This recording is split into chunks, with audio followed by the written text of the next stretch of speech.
Namo Vishnu Padaya Krishna Prishtaya Bhutale Shrimati Bhakti Vedanta Swamiti Namane Namaste Saraswati Deve Gauravani Pracharine Nirvisesa Sanyavari Paschatya Distatayane. We are continuing our classes on the roles of male and female. I believe we are now on the 7th class. And I've just returned from a conference or workshop about marriage, which prepares us to teach a marriage workshop authorized by an organization called the Gottman Institute, which my wife has been, which my wife has been studying. Wow. My wife has been studying. She wanted me to accompany her, and I just thought I would share a few things that we learned that I found quite interesting. I always thought that cheating in marriage was mostly a male phenomenon, but we found out that now, this is 2019, now, at least in America, more women cheat on their husbands than husbands cheat on their wives. Well, that's interesting. And it didn't used to be that way. I would always cite figures that I read, which were about 25% women and 50% men. But what they found, which is quite interesting to our discussion, is that it's because women are now in greater numbers in the workplace. More women are working than men. That's interesting. And because there are more women in the workplace, there's more proximity between females now have more proximity to men. Whereas when they stayed at home, there was less likely they would have an affair because there was less contact with men. So we had made this point early on, I think in the first or second class, that sometimes it's not an issue of whether a woman is qualified to do a certain job. It's an issue of if it's socially the best thing. And so this brings up this issue. Of course, we know as devotees the separation of male and female is safe just because we're conditioned souls. And we know in the corporate environment, separation it's not part of Western culture. Even today in India, it's still there, but not as much as it previously was. And so there's obviously good reason for that, and this is an example of that. So I thought that was a very interesting fact. Another thing we learned that was very interesting to me, maybe shocking, it said that in a good marriage, on average, there are 67% of the problems in good marriages are irreconcilable. They're just differences that will always be there. And these are good marriages. Isn't that interesting? It means, I think it's up to 69% now. It means that they only agree on 31% of things, and 67 to 69%, they disagree on. So then you would question, well, if there's so many disagreements, incompatibilities, as we would say in Vedic astrology, you do your compatibility chart. So this is the average of a good marriage. There are 69% incompatibilities. There's 69% of 100%, 69% of things they won't agree on. Isn't that interesting? So the natural thought is, well, in a good marriage, you would agree on most things. And they find that 69% is just, it's not that people who have good marriages on the average disagree 69%. It's that everyone, good or bad marriages, they disagree on 69%. Isn't that interesting? So how is it that you can disagree on so much and have a good marriage? Because what we learned was it's not that whether you agree or disagree, it's how you deal with the disagreements, how you learn to accept them and not minimize, criticize, blame a person for being a certain way or not agreeing with you. But it's how you go with those agreements so you don't create friction, and you don't do things which would deteriorate the marriage. So I thought that was interesting, because a devotee was writing me and he was saying, well, I'm getting married, what about the astrology? And I've discussed this with some very good astrologers, and they say even where there's high compatibility, there may be a bad marriage. And even where there's not so much compatibility, it doesn't have to be such a bad marriage, because it all depends on what you do after the marriage. So we should never overlook the fact that there are strategies in relationships that help the situation. There are strategies that create a bad situation, even for compatible couples. This morning I was reading about one of the causes of domestic violence is it's mostly perpetrated by men, but the fact is that men may have this tendency, and when they get into a stressful situation, it comes out. So then it's like, okay, I have this nature, but the stressful environment is bringing it out. So then how could we create an environment for them that's not stressful? Stress in their job, stress in other ways. So it's not automatically it's going to happen, but it's triggered by stress, and they have that nature to be violent, and that's how they deal with it. So does that mean they're going to be violent? Not necessarily, but it depends how they deal with it, how their wife deals with it, how they create environments that won't trigger them. So even something like the tendency for domestic violence, it can be curbed in the right situation, or it could be aggravated in the wrong situation, or even aggravated in a person I've seen who doesn't have that tendency, that sometimes they just lose it and they become violent.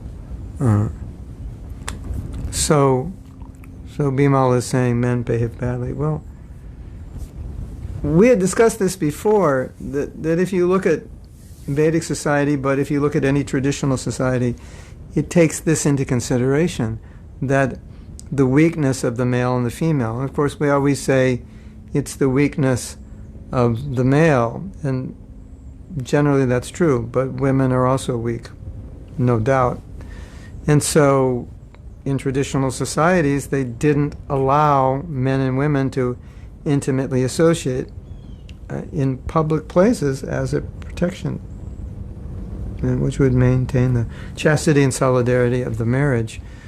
So when you're married, you have to maintain the solidarity of the marriage, and we can't think that we're innocuous to attractions of the opposite sex, even though we're married. We're humans, even devotees. And I think sometimes we think the devotees are beyond these things, but we see more and more as the movement has progressed that we are also humans trying to become Krishna conscious. We have great tools, great mantras. We have everything, and we're much better off than we would be if we weren't devotees, but at the same time, we're still conditioned souls. And our Shastra is full of examples of sadhus who fell prey to the allurement of the opposite sex, even though they were very austere, because that attraction is the central point of material attraction and is very strong. So traditional societies obviously would preserve the sanctity of the individual by not allowing unlimited mingling of men and women. Now, the problem is, if we don't allow that, along with that, there are many other restrictive ideas that young people revolt against. So what we're finding, especially in modern India, is that the young people are very westernized. But in Western countries, there's not all these restrictions put upon them. But in India, because of the culture, the parents put lots of restrictions that say our parents don't put upon us, or your parents didn't put upon you. If I'm talking about you being younger than I am. And so a lot of young Indians are revolting against their culture because of all the restrictions put upon them. You have to be this way, you have to be that way, you have to dress this way, you have to act this way. And it's too much for them. So they're kind of throwing away culture, and which is dangerous, because when you throw away culture, sometimes you throw away everything, and you don't realize why all these things are there. And the problem is they throw away culture because even the parents don't know how to present the culture properly to them, to educate them why we do these things, why you should dress this way and not this way, why you should speak this way and not that way. So then the young kids just feel it's stupid, and they're very restricted, and they want to be westernized and free and liberated. So you find that going on in India now. There's a lot amongst young people. They feel overly restricted, and they're fighting back. And so in many cases, fighting back more than we in the West, because we don't have to fight. And therefore, in some ways, being more degraded, feeling more sexually oppressed by their parents and grandparents, and they want to be sexually free. And in their attempt to be sexually free, they go to an extreme that we in the West may not even go to, because we're not being restricted, and therefore we don't feel we have to push like they're pushing. As devotees, a question, comment. As devotees do not create the space to talk about this, and the devotees I know tend to act as if we are not affected with all these desires. But you are right. We're also conditioned souls. We are. Yeah. There needs to be a place to discuss things that are perhaps, you could use the word private. We need to discuss things that we all face, but they're private, so we may not discuss them, and they may not be appropriate in Bhagavatam class. But I think about them a lot, because they are realities which I deal with, and they're realities for which I have to help people. And there has to be sometimes adaptation, bending of rules, adjustments for individuals who cannot perfectly live up to standards which they should be living up to. But we see that as our movement is growing, we're attracting a very broad base of people, much different than when I joined. When I joined, it was mostly young people, under 22, 23, and 99% hippies. So it was a very homogeneous group. And people who are ready to renounce and people who are ready to live in the temple. And so we had very high standards because we lived in the temple, and so that was necessary, of course, because we lived in the temple, and that's what people wanted to do. Now we have a much more varied population, and varied within one country and, of course, internationally varied. And people are coming with different aspirations, and they're coming on different levels. And I think the landscape is different. And so we have lots of people that aren't ready for the 4 regular principles, all 4 of them, or to chant 16 rounds. And so generally we preach 4 regular principles and 16 rounds. We don't preach a lot about, well, what do you do if you can't chant 16? Well, we do a little bit. That's easy to do, more easy. Well, chant what you can. It's easier to talk about. But it's more difficult to talk about if someone's been around for 10 years. No, well, you should be chanting 16. Or what if I can't follow the 4 regular principles? Well, especially no illicit sex. That's not something we discuss, but it's obviously reality that many, many people face, even initiated devotees. So I believe these things need to be discussed more. There's a proper environment and an improper environment or place to discuss them, but because they're real, they need to be discussed. And as many of us know, especially in my generation, we used to think we were infallible in many ways. And one of the interesting things that I was observing at this marriage workshop I attended is the fact that this organization has been studying marriage in a laboratory for 40 years. I think they're up to 50 years now. They actually, it's research-based information. It's not somebody's idea, but there are people that were studied. And while they were studied, they were also studied physiologically as they were arguing. And their heart rate was monitored, the oxygen rate. There's so many things were monitored to see what was happening. And so what they say is, if, like, for example, if a couple gets in an argument, and if anyone's heart rate goes over 100 beats per minute, they can't hear what the other person's saying. It's just a physiological reality. So let's say I'm having an argument.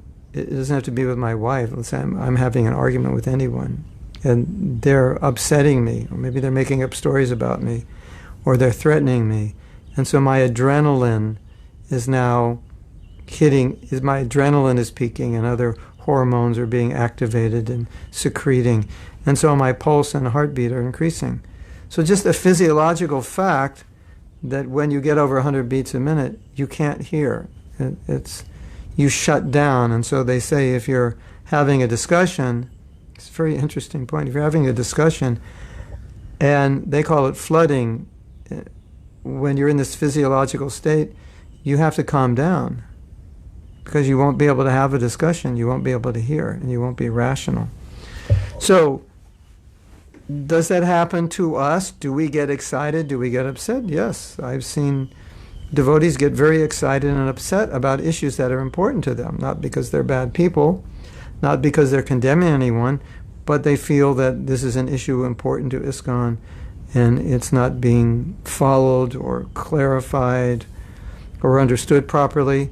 And so they could get flooded in an argument, and then they would shut down. So it's a physical reality that we are not immune to, and obviously we shouldn't think we're immune to these things. So that's just one example, but they go through various examples, like what happens when you criticize somebody. Well, generally they become defensive. They said something. It's just so interesting, because this is research-based, and these are just, you could say these are just laws of nature in terms of relationship. And so one of the things they said is, if you have an issue, that the way you begin expressing the issue, the first 3 minutes of how you talk about it, will determine the result. So if you begin discussing an issue by attacking a person, it's certain that it's going to end bad. This is just statistics. 90+% of the time, like 99.9, it ends bad. If I attack you, you attack me, we'll go on the defensive, or we'll attack one another, or we'll just shut down. There'll be no effective communication. So if you start softly and say, I would like to talk about something that concerns me, would that be okay? And I know it's not your fault, but I have a need for this. So you're not attacking the person, and you're presenting it more, it's your fault and you're in need. Now the person's very open to discuss, and so because of the way you present it, the chances of the communication being effective and you resolving the problem are very high. Isn't that interesting? Is that true for devotees? Are we so transcendental that we can just be criticized, put down and attacked, and just be, yes, Prabhu, yes, especially if it comes from your spouse or a loved one, it's very hard to take. And so we see that even for devotees, most devotees, a few devotees are transcendental, and this would not affect them. But let's say for the majority of devotees, we're affected by these things. If we're having an argument and we're being attacked, we feel like a victim, we want to defend ourselves, we want to attack back. It's common, especially in a grihastha relationship. So I've been married 25 years, I've been a devotee almost 50 years. They're describing these situations, and I'm thinking, yeah, well, I do that sometimes, or I'm affected this way sometimes. And I thought, this is very interesting, because I feel like after 50 years I've made some progress in Krishna consciousness. At the same time, I can see there are aspects of myself where I don't deal as well with certain issues because of my nature, my conditioning, whatever it may be, because of being in a material body and having a mind and so forth.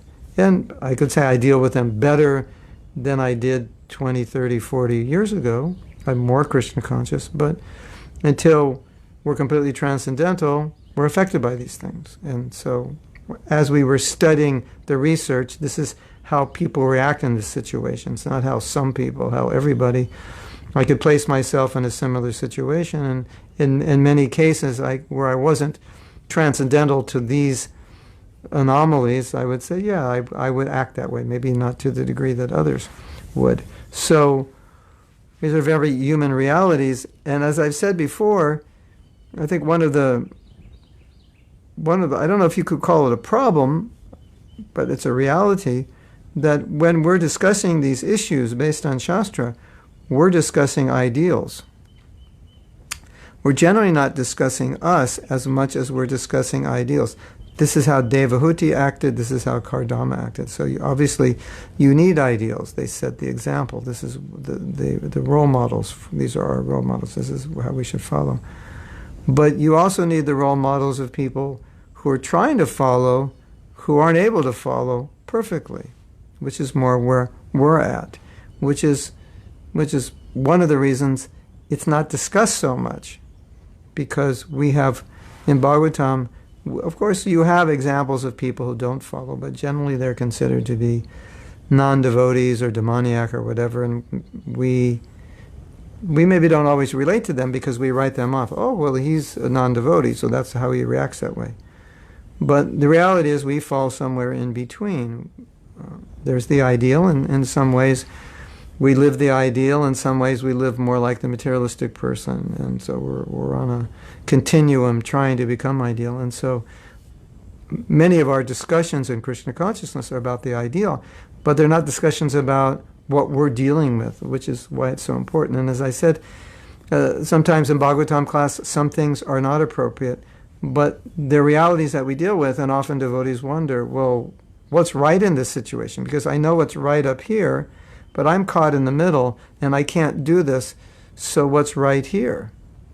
With this middle area, I don't want to go all the way to the bottom, but I'm not at the top, so what's right in the middle area? Or is there even a middle area? Or is it only you're right or you're wrong? And for I don't want to make it a judgment, but I will just say this, that most of our preaching is, and I do this also, not entirely I do this, but I do this as well. I think it's natural for a preacher to do this is right and this is wrong. So you leave class knowing what's right, and you leave class knowing what's wrong, and you realize, I fall in the middle, so now I don't know what to do. Or I feel guilty for being wrong, or I feel inept for not being capable, and it doesn't resolve the issue. So the reality is that most of us are in the middle, and so I think we need to address more the middle ground realities. Now, if you look at Prabhupada's letters, we understand from his letters that he understands us, that we're very fragile spiritually. And so he was always talking about being careful, getting good association, rising early, chanting, doing sadhana well, and so forth. That middle ground. So obviously Prabhupada did address the middle ground, but my point is that the middle ground is not talked about enough. And it's sometimes sensitive to talk about it because it's not talked about a lot. And you might even some people may criticize you for talking about it.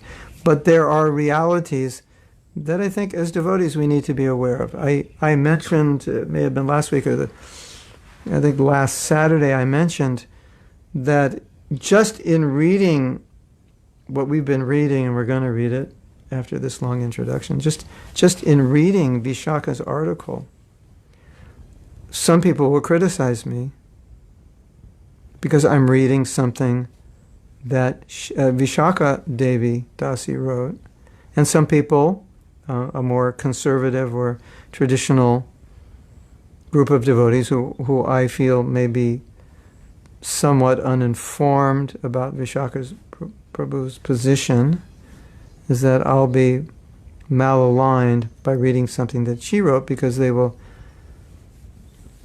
quote unquote call her a feminist, which makes me a feminist, whatever that means. And so it's become a dirty word, like if you don't like my stance on women, or you don't like a woman's stance, you call them a feminist, and that ad hominem attacks is supposed to just put us in our place, so to speak. But issues are much more complex than that, and they need to be discussed, and they need to be discussed in a way, they need to be discussed. The title of that article is "What's a Woman to Do?"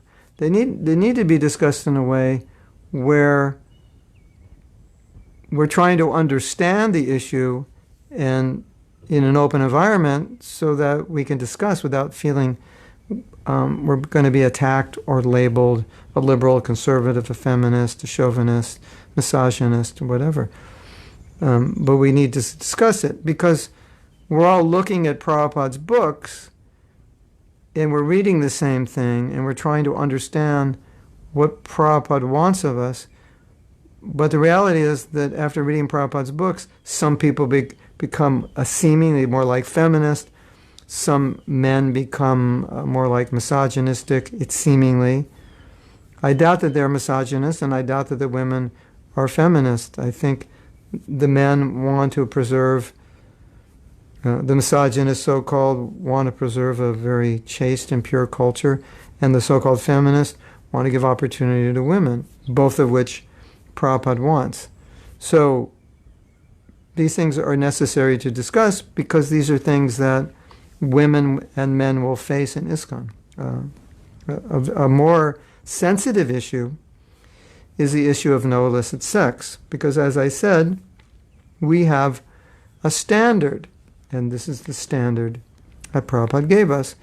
If you want to have sex, 50 rounds, you chant 50 rounds at a time, which is most likely for your wife to get pregnant, and you pray to attract a pure devotee, a pure soul, and in that mood, you procreate. That's what it's for. That's what Prabhupada taught. Anyone who debates that, there's nothing to debate. That's just what Prabhupada taught, so it's not debatable. Where the discussion lies is, what about all the people who can't do that? Let's just start with be less controversial. People who want to be Krishna conscious, but are not initiated. So they haven't made a vow, but they understand the principle. That's what it's for. But they come from a conditioned background where even though they understand it and accept it and agree to it and want to do it, they find it difficult. Or they may not find it difficult, but their spouse finds it difficult.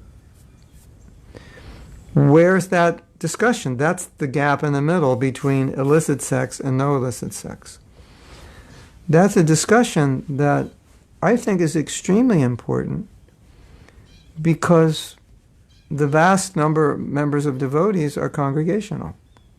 And therefore, this is an issue for most of them. Most of them are married. And so we have to be able to face these issues and create groups locally to discuss these things, discuss realities. These are the challenges I'm personally having. I feel guilty about it. I don't know what to do. I don't know how to get out of it because I only hear that this is right and this is wrong. Is there no gray area?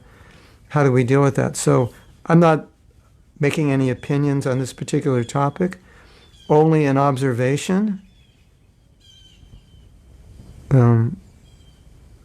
It's not a book, it's an article, What's a Woman to Do? By Visakha Mataji. It's an article that she wrote. What's a Woman to Do? Yeah, you just Google that. It should come up as a PDF. So I don't think it's healthy for the future of ISKCON that we don't talk about issues that need to be spoken about.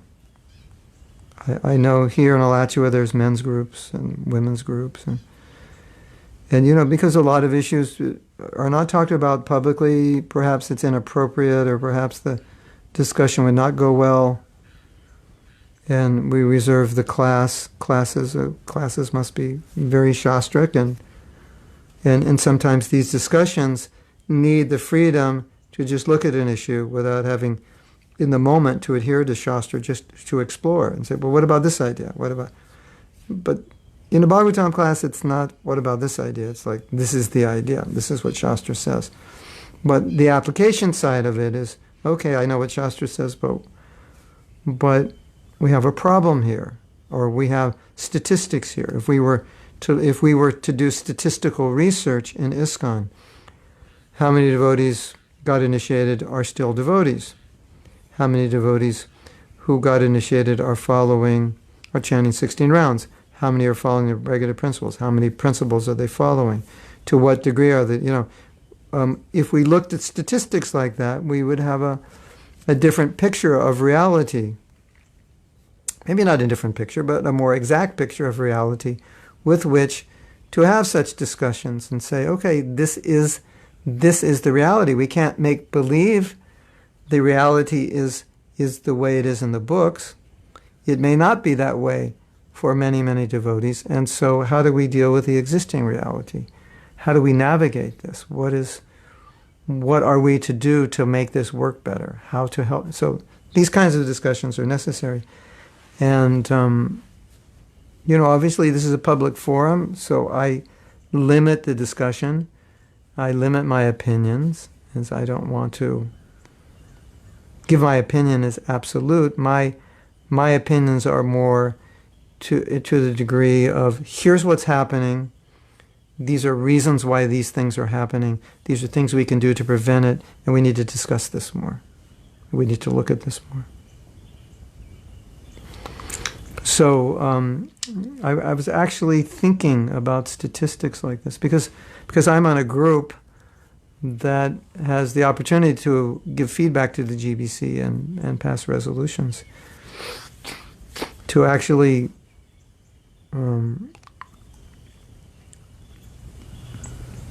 propose a resolution to the GBC that we do some statistical research. One of the leaders of the movement said, from a business perspective, you can't run a business without stats. You need to know. So it's like we don't even know how many people in each temple congregation, how many people are leaving, what percentage, how many come. We don't have these stats. So I think if you would look at more statistics, if devotees were willing to give those statistics, then it would help us in defining how we want to go for the future. So I personally, through talking to devotees, have my own statistics. Just based on what I see and know, I've come up with some statistics in my mind. I think a lot of devotees kind of have their statistics. They kind of know how many people who are initiated stay following Krishna consciousness, how many people who are following Krishna consciousness, how much they're following. We kind of have an idea of this, some idea, not statistical. But from that, we can plan out preaching strategies, knowing what's the life expectancy of a brahmachari, for example. So rather than push people to be brahmacharis for 10 years, we might say do it for 2. How many brahmacharis go back to the workforce? Well, let's say many, many do. So then we would encourage them, okay, go back to school. We'll save money for you when you leave the ashram. Things like that. We can deal with it more practically. So those were some of the thoughts I was having the last few days from being in this environment. And it's just interesting. There were a lot of people from religious organizations there, and it's so, I find it's so, we all know this.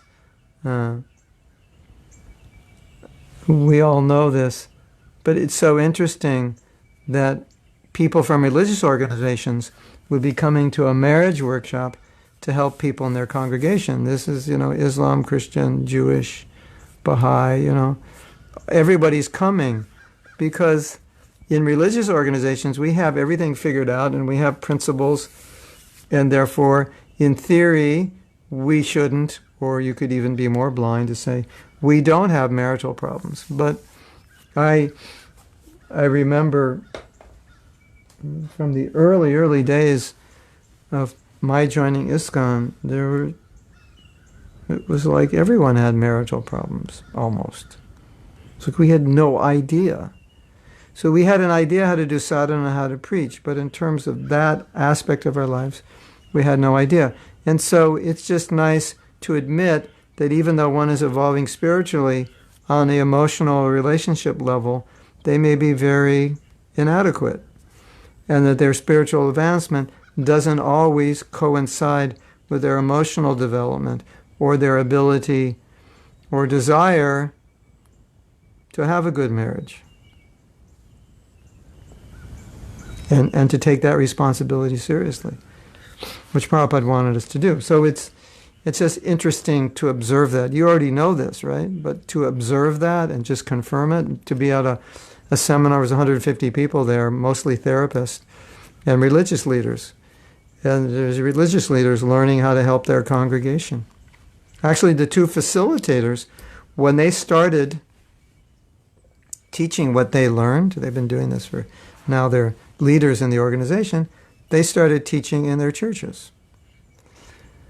So churches are a big place where there's marital problems, and it seems to be a paradox, but it underscores the point of our humanness, and it underscores the point that also that sometimes when we evolve spiritually, we may think we've automatically will master other dimensions of life.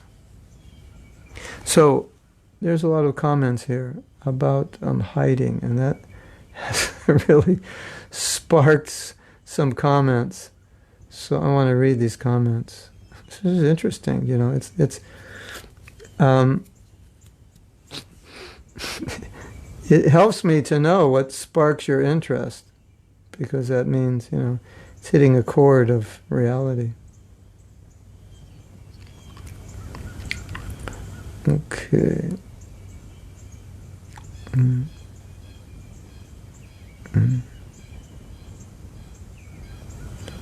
So Vimal says,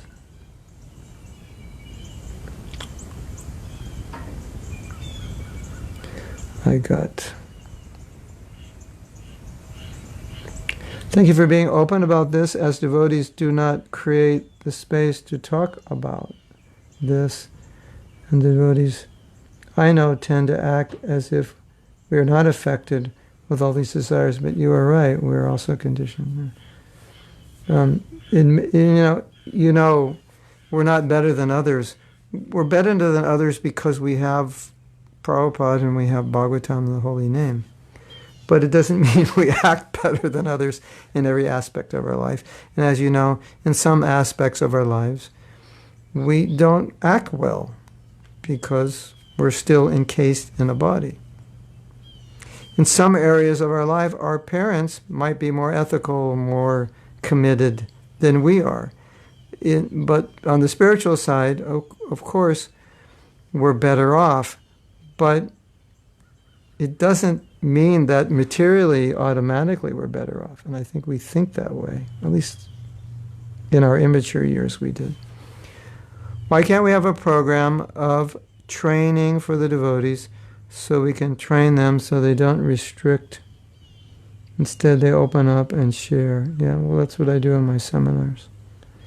We created an environment where we can discuss.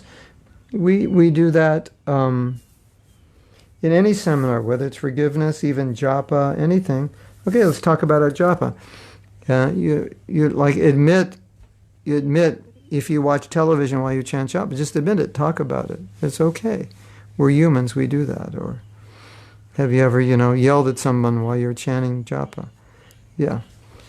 You read in Bhagavatam of these great sages, sometimes they get angry.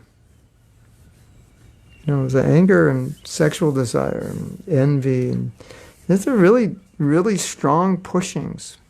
They even affect sadhus, what to speak of us. So, yeah, we do need help, for sure. And talking about it is very powerful. One of the reasons talking about it is powerful because you realize that what you're struggling with, everyone to one degree or another, is struggling, or if they're not struggling now, they were struggling, unless they're liberated souls. I mean, there may be a few devotees in our movement who sprinkled here or there that never really had big struggles, because in their past life they had already transcended or purified. But for your rank and file, pretty much we all have the same struggles. It's just a question of degree, and specifics may be different, but the basic struggles are similar. And when you hear about other people's struggles, one of the things that I've noticed that it does two things. the way they've dealt with it can be helpful for you if you relate to their struggle.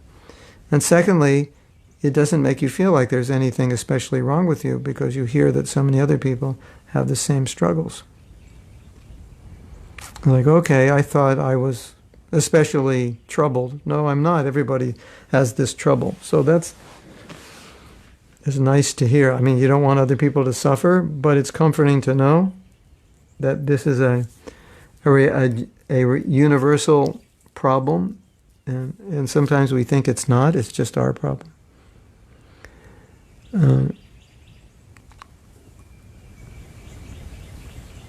Tell the title of Ishaka's article, What's a Woman to Do? If we were courageous, we wouldn't be scared about being criticized. It depends who does the criticizing. Like when it comes from a wife, well, then it depends how it's done. I know sometimes my wife will criticize me and she's just trying to help me. She's not really criticizing me, and I can see that. But I've learned to appreciate that, and it wasn't always easy. But, sometimes we're criticized at the wrong time in the wrong place. And maybe you thought you did something really well, and you did, and someone just pointed out something you didn't do well, and you're feeling very excited that you did well, and then they point out the one thing you didn't do well, and that one thing you didn't do well is like a huge issue for you. It's a huge weakness, and it's something you've been working on, and that just destroys you. So that happens. Right? You agree? If you're working on an issue and someone criticizes you for it and you're working on it, that's hard to accept. More difficult. Of course, if you're pure, yes, thank you, be humble. But it's most difficult to accept from those who you expect affection and love. Right? Even sometimes it's difficult for disciples to accept it from the guru, and that's the guru's job description, is to correct you. So it's not the job description of the husband or wife to correct one another. It's to show affection to one another. So when you get it from a husband or wife, that sometimes it's hard because you're not expecting. You're expecting, affection, and you get criticized.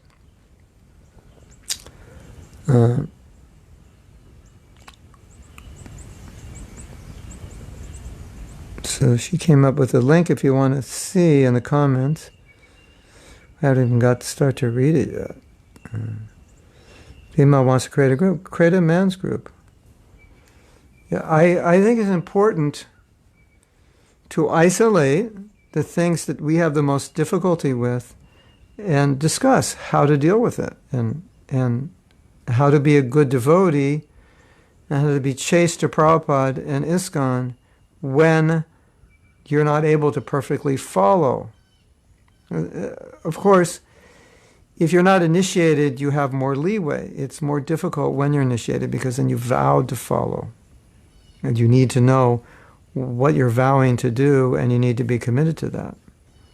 So it becomes more of a problem when you can't commit. So I think that those are two issues. How do you deal with it before you're committed, and what's acceptable and what isn't? Because you're not committing to anything. Or are you committing? Or what do you want to commit to?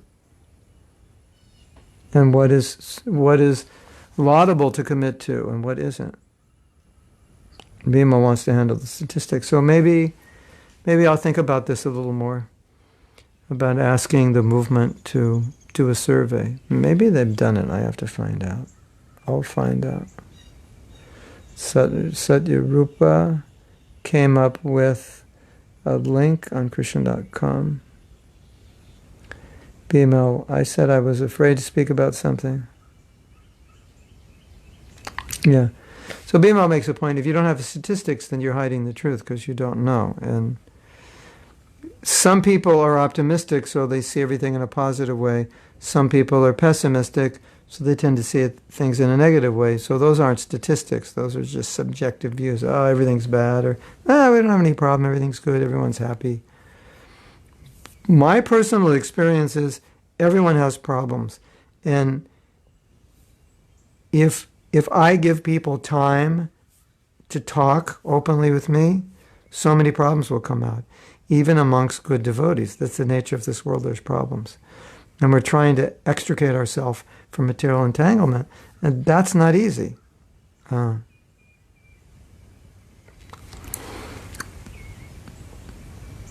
So, Unmeyer says,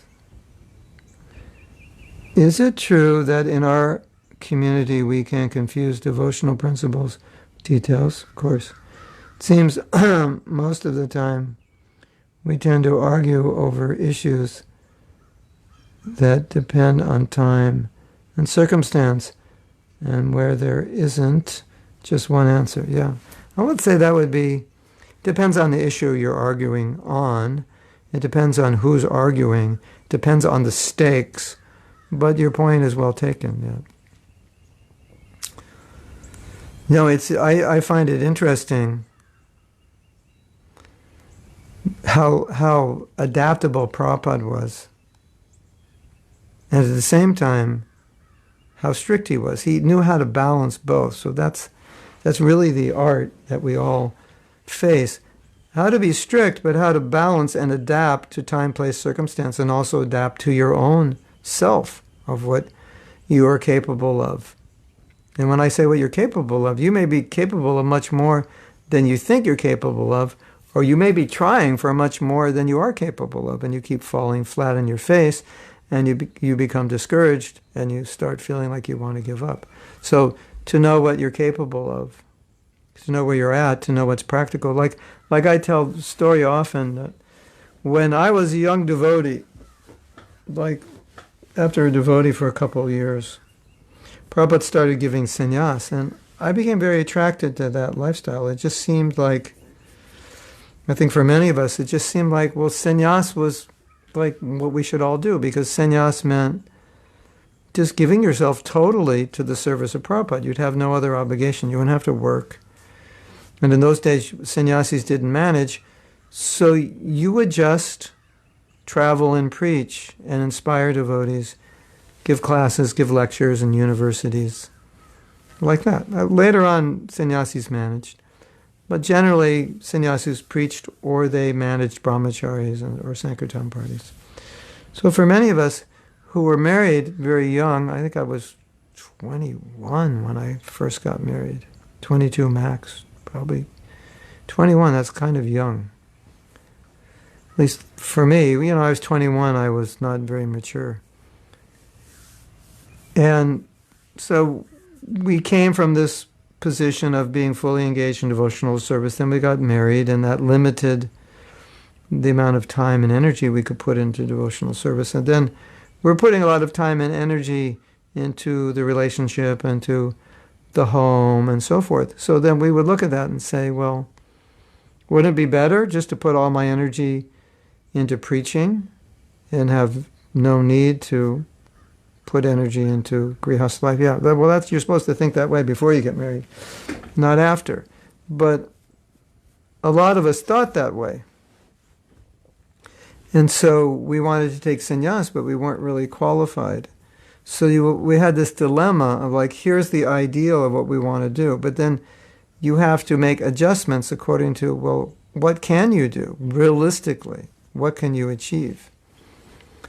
And so Prabhupada was expert at understanding that. Okay, yeah, you should surrender, you should give everything, but you're not ready for that. So you should be married, and you should be responsible. That's what you should do. So that's maturity, to know how to adjust when it's necessary and not adjust when it would be water down our philosophy and compromise it and basically undermine the purity and sanctity of ISKCON. So you can make a mistake in both ways. You can alienate devotees, not give them a place to feel satisfied and encouraged in ISKCON, or you could water down the philosophy. So you have to know where you can budge, with who you can budge, and where you can't budge. And I could budge with you without budging my principle, so you could do both. Say, this is the principle, but for you, you need to do this. So I've compromised the principle for you because you're not able to follow the principle. but at the same time, I've maintained the principle. But this is the principle, and this is where you need to come to. So that's a mature way to discuss. And of course, it requires some intelligence to know. Can this principle be compromised? Can it not be compromised? And if it is to be compromised, how do you compromise it without compromising the principle? How do you compromise it on a practical level? Or adjust it? Maybe compromise isn't the word. Adjust it. That requires intelligence. It has to be done with the goal that everyone in ISKCON is inspired, is happy, and they're advancing. If devotees are not inspired, if devotees are not happy, if devotees are not advancing, something is wrong. And if you say, well, I'm just preaching the philosophy, it's their fault they're not inspired, it's their fault they're not happy, and it's their fault they're not advancing. That's like one devotee asked me a question, he was joking. I gave a class and he said, did you teach the class well? And I said, yeah, I think so. And he said, that's not up for you to decide. That's for your students to tell you. So I can think I'm doing it well, but the real test if I did it well is, he said, I think he said something like, but did the students learn what you taught them? I think I said, no, I did a good job. I taught them everything. I said, and he said, but did the students learn it?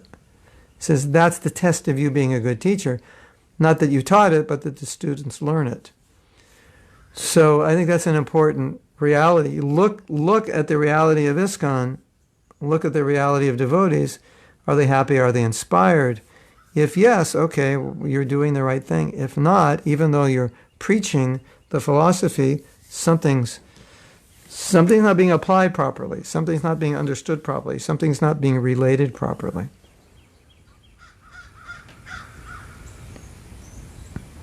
Haribo Ludley, all the way from San Diego, my old home. I find devotees hide things. Devotees hide things because they're afraid. Devotees hide things because often they're afraid if they say it, they'll be criticized. Other people will be told about it. Or they're afraid that what they're doing is wrong. And so why would I want to tell anybody? And the fact is that most of the time what they're afraid of saying, so many people are dealing with that same issue. So if I had a healthy environment to create, and everywhere I go, every temple I go to, I talk about creating a non-judgmental and open environment so we can talk about issues. Because we all have issues to talk about. And if we can't talk about them, many of the issues never get resolved because they just remain in the darkness. So Vimal says, I find devotees don't appreciate we're not the body, especially with interracial marriages.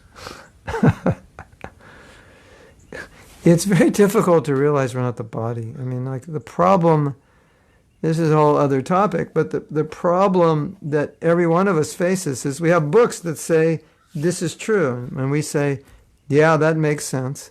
And then we go out in the world and we don't see it because we're conditioned souls. We don't see it the way it's in the book. That's the gap between where we are and where we need to be. So, as far as possible, if we can be more conscious, more mindful, that we have a philosophy that we're supposed to align to, and the best way aligned to it is to somehow or other develop a vision. That's like we call it Bhagavad Gita glasses. Put these glasses on. Now I see the world according to Bhagavad Gita. I see the world according to Bhagavatam. So when I see you, you're of this ethnic group, and I've never associated with this ethnic group. I've only read things on the internet about them, which weren't so nice. So when I see you, I just naturally have some prejudice. I put on my Bhagavad Gita glasses. No, I like you. There's no problem with you. So that's the challenge, to wear those Bhagavad Gita glasses, right? It is, and it's not an easy challenge. So, as Prabhupada said, don't criticize those who are in the shower taking a bath. So, let's look at the challenges we have, yeah. and try to improve ourselves, be an example of how we want others to be. That was Prabhupada's idea. But it's definitely a challenge to see through Shastra, because our conditioned nature doesn't see that way. Gopi Jivana says, do you feel like you had many devotees in the early days in which you could confide? Well, it's interesting, because in the early days, I have to paint this picture of what it was like. It was actually, I'm glad you brought this up, because the movement now is much different than it was in the early days. In the early days, this was our schedule. We would get up, do the morning program. We all lived together, so we did the morning program together. Then we all cleaned the temple together, took prasadam, cleaned the temple, then we went out on Harinam. Then we came back for lunch, then we went out on Harinam, then we came back in the evening, and we either had more Harinam 3 nights a week. 3 nights a week we had Harinam, 3 nights a week we had class. So, you think there was any time to think about anything? So, I don't say that in a negative way, I say it in a positive way. We were immersed in the holy name.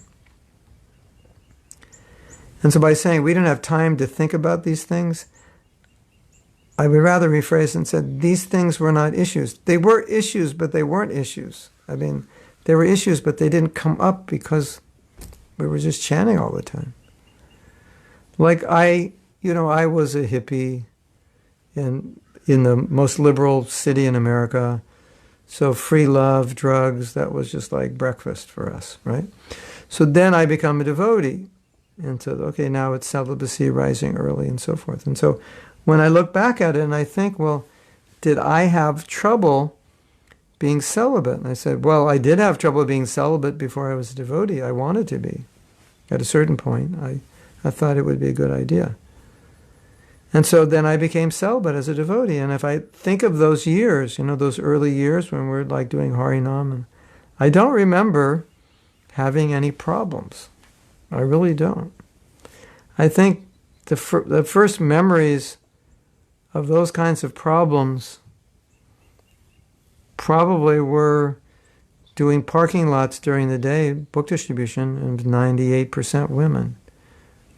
That's or doing events where women are drunk and they're like all over you, you're distributing, something like that.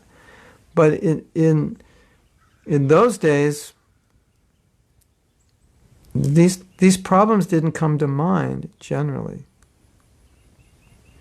But I would say, at least when I joined the temples I was in, we were all very young devotees. So our material side, our material nature, who we were before we were devotees, it kind of predominated. So we didn't have so much culture and this and that. So I would say yes, we were probably more open and free and less judgmental then, because that's how we were as hippies. I think branches are falling down on my roof when you hear those big bangs. So I don't remember feeling judged so much. I could be, that's just me. I don't remember feeling judged. I don't remember feeling I couldn't talk. But I do remember not feeling the need to talk, because there wasn't even time to talk. We were doing Harinam and preaching, and it was just a different, you can imagine, like during a kirtan mela, like you're worried about, you want to have, therapy during the kirtan mela to talk about your addiction to, video games. No, you're just doing kirtan. The addiction is not a problem at that point. So, when Prabhupada talks a lot about like very high standards that seem hard to keep, and you hear some classes and they seem very strong, well, we had an environment which was fairly ideal, either Harinam every day, book distribution, or everyone living together, the same community, fully engaged. And everybody went on Harinam on Friday night or Saturday night or both. and things of that nature. So we had a very, so the problem that I see is devotees now live more, I don't want to say compromised lives, but for lack of a better word, I'll just say compromised. I don't mean it in a bad way. Compromised because of responsibilities. So now these problems that we face, these we could call addictions to whatever it is, your addiction to chocolate or video games, or worse addictions to alcohol, drugs, pornography, or just addiction to staying up late or addiction to getting up, or whatever it is, it's more prominent when you're living a life where most of your life is taking care of your family and working. Whereas most of our life was just, or if not all of our life, was just taking care of Krishna's movement. So in that environment, you don't have so many problems. But that was my whole point, is the reality of ISKCON today is a reality in which people are not in ideal environments, and the standards are very high. And to keep those standards, you have to live in a fairly ideal environment. Like when you come to Mayapur, it's easy to be Krishna conscious. But in your normal life, working 12 hours a day or whatever, and then coming home and dealing with family affairs, you don't have a lot of time for hearing and chanting. So there's going to be more challenges. And those are the things that we really need to address, because that's where most devotees are living now. And so when you hear classes about very high standards, if you're living in the temple as a brahmachari, you probably wouldn't have trouble keeping those high standards. But when you're, working all day and associated with non-devotees, and you come home and there's piles of laundry to do and dinner to cook and shopping, and you go to bed 11 o'clock and you still haven't got your rounds done, and you read for 5 minutes, that's more of a challenge. And therefore these conditioned desires are going to be more of a problem, and you're going to need more discussion and more support. How do I deal with this? Because I don't have the strength to be able to overcome this desire, because I just don't have time to hear and chant, or I only have time, I'm not initiated, I only have time to chant 2 rounds and read 10 minutes, but I have these strong desires materially and I can't seem to overcome them. What do I do? How do I deal with that? Those are the realities that I see. Sugopi Madhuri says, in most of the classes, they teach that the householders shouldn't be attached to their family. They should serve the temple or they will fail. Maybe this caused many householders emotionally depressed. I don't see that happening now, but it did happen. I mean, maybe it's happening somewhere. Your householder, in any ashram or in any situation, what I found, in any situation, if you look at the situation and say, this is the reality of the situation, and this is what can be expected of me in the situation, it's much easier to deal with it. So if you're a brahmachari, you're a sannyasi, your life, or vanaprast, is much different than a grihastha raising kids in terms of the time you have for hearing and chanting. This is a generalization, but it's true in most cases. And the time you have for service, because you have your family's now your service. So you could lament that I'm not as Krishna conscious as so-and-so Maharaj, or so-and-so Devi Dasi who didn't get married. Or you could just deal with the reality and say, this is what I can do in this situation, this is what I can expect in this situation. Because once you accept that reality, then you can remain enthusiastic and say, well, I'm enthusiastic, but this is all I can expect, so I'm not depressed. Because this is what this situation affords me, and I chose to be in this situation, and I think ultimately this situation will be good for me. So it's like the Grihastha Vision team, they have a class, I think maybe it's the name of their book also, Strengthening the Bonds That Free Us. That, I need this. Like for example, I have a godbrother, and he's old enough not to work, but he said, I don't know what I would do if I didn't work, because I've been working at this job. It's his own business. I've been working at this for so long. I don't know what I would do. So even though he could engage in full-time devotional service, he doesn't know what that would be and how he would do it. So the job which takes him away from devotional service actually helps stabilize him in other ways.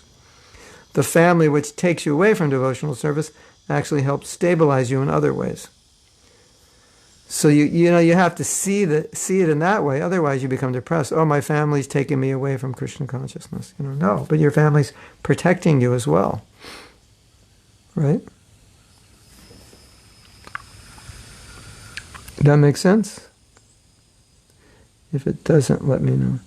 Is it true that when you criticize others, you gain their bad karma? Bhaktivinoda Thakur said that.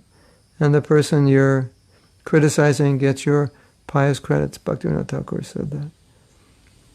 If that's true, should we encourage ourselves to hang around envious devotees? Well, or hateful people who abuse you? Well, at least you can remember that when they do abuse you, you can say, thank you, I hope you have a lot of pious activities because you just gave them to me. And I hope I don't have a lot of sin, but if I do, you got it. So then you can celebrate. Thank you for criticizing me. I needed to get rid of my sins and get some pious action. Yes, but I also think when people criticize us, a lot of it is just like they're just upset. They'd criticize anybody, or they do criticize everybody. All male devotees, please contact me and I will support the creation of a male group. Okay, sounds good.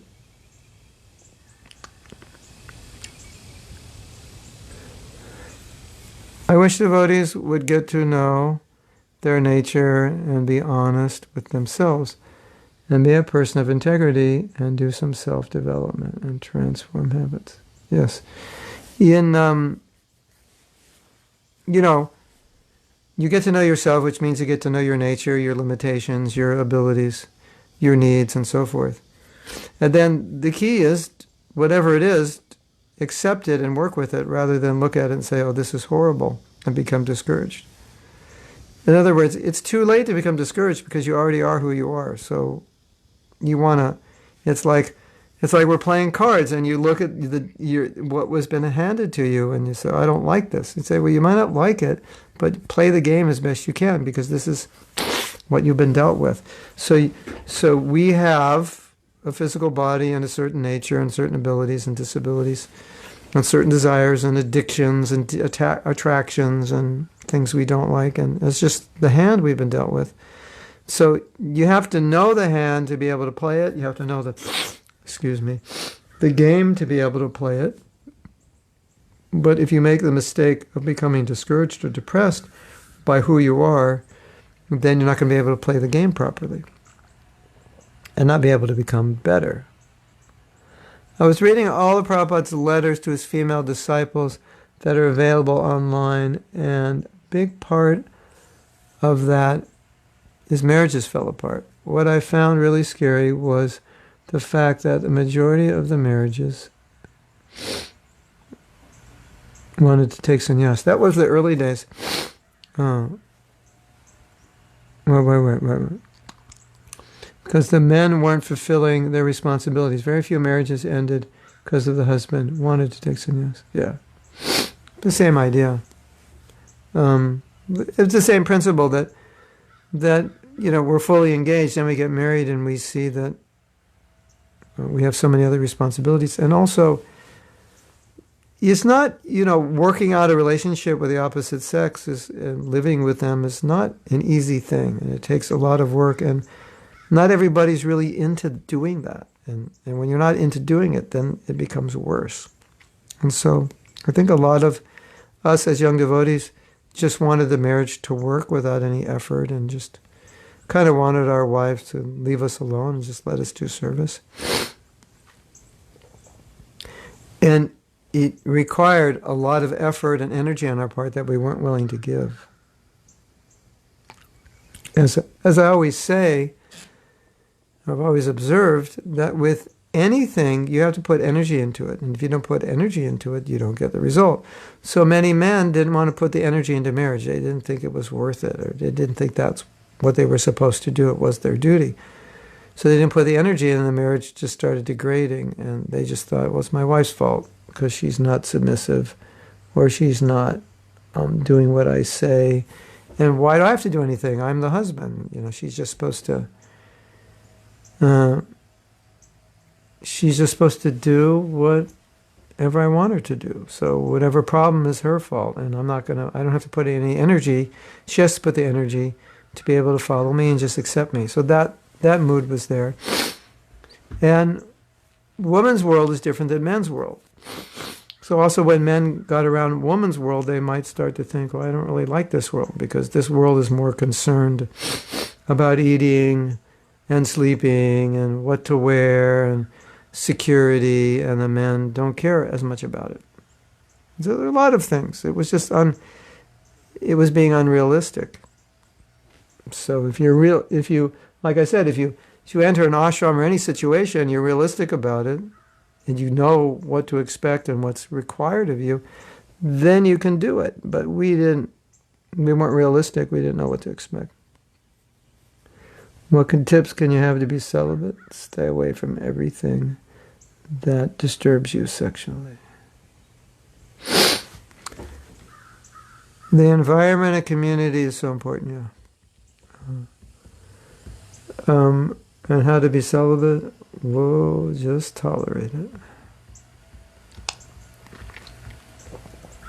I wish, sometimes devotees ask me questions and I wish there was an easy answer. But, what's the easy answer to be celibate? Pure chanting of the holy name. That's the answer. All right, it might take you 50 years to chant purely, but that's the answer. And until you get to pure chanting, you just want to stay away from anything that will agitate you sexually. Because until we're pure, we will get agitated sexually. And if we do get agitated sexually, even if we're not near anything that triggers the agitation, we have to be determined, tolerant. Because if we give in, then we're moving back. And give in, and then also the other answer is marriage. That's another solution. Totally encouraging environment. Fully compassionate and passionate. Bimal has to go. See you later, Bimal. I have to go now. Sending my love, inviting men to connect with me so we can have a male group, support each other. We can support the women, protect and provide and uphold in our society. Very good. Bimal, the facilitator. Kijai. What should one do if he cannot relate to any devotees but has a better relationship with non-devotees who are somewhat sincere or practitioners from other religious backgrounds who are open-minded? Open-minded and philosophical. Sometimes I feel like devotee environments can be a little artificial in the sense that everyone is trying to preach to each other or are honest. I feel it can be too intense, but maybe this is Maya attracting my mind to the dark side. Well, probably you have one problem, and it's a big one. When you go back to Godhead, there's going to be all devotees there. So then what are you going to do? Oh my God, if I knew there was only going to be devotees here, maybe I wouldn't have gone. Well, the solution to your problem is stay in the material world. Then you won't have to deal with devotees. So I'm only joking. But it's true. We have to learn how to get along with devotees because that's who's up there. You say, yeah, but those devotees are different. Yeah, maybe. Yeah, they are, but still, you can always see a dark spot on a white sheet when there's no dark spot. So I would say find some devotees that you can be open with. And then respect other devotees from a distance. You see, the thing is, devotees may not be A, B, and C, but they are D, E, and F. So you want to focus on what they are and find the few that do have that nature that you want to relate to. Find them and deal with them. then I think, but you know, you don't have to, but you always want to respect devotees and associate with them on a Krishna conscious level, and where you need other kinds of association, nurturing, be able to discuss certain things, be with devotees who are more honest, and so forth, then find those few devotees and make friends with them. But whatever devotees aren't is one thing. Let's focus on what they are. And what they aren't, let's find the devotees who have those qualities. Is that okay? Okay, so I'm going to escape now. And we'll meet you tomorrow. We didn't even get to read, but I think this was a good discussion today. And if this can open up more discussion in your local areas, then I think it's important. It would be good to do that. Okay, we'll see you tomorrow, same time, 8 o'clock, Eastern Standard Time. Hare Krishna. Srila Prabhupada.